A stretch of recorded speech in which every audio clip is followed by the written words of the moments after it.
tafadhali.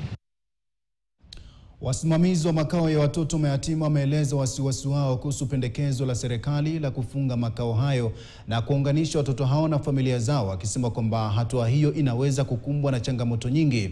Wanaeleza kwamba watoto wengi hawawezi kurejea walikotoka kutokana na mazingira magumu, kama baadhi yao kukosa kukubalika na jamii zao. Aidha, wamesisitiza kwamba wahisani wameendelea kuwa nguzo muhimu katika kuwalea watoto hao na kuwapa matumaini ya maisha bora ya baadaye. Wakizungumza katika makao ya watoto wa Baba Nyumbani mjini Kitale, wasimamizi hao wamehimiza serikali kutathmini upya pendekezo hilo kabla ya kulitekeleza.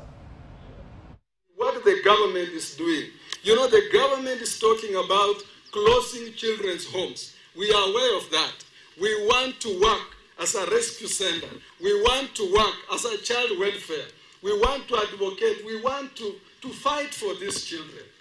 And I know that I have your promise to continue opening the doors we need in Kenya. And I know that the government's going to come find us and help us. Because the things that we are doing is radical. It is transforming lives. And it is creating human beings that know how to change the world. And if you want to change the world, it starts with children. Nimekuja tu kuambia kwamba serikali ya kaunti ya Trans Nzoia iko tayari kushirikiana nasi zote katika mazungumzo ya kusaidia Baba Nyumbani. They are our children and they need our support. And I want to thank you all for coming to stand with the vulnerable children and the orphaned children.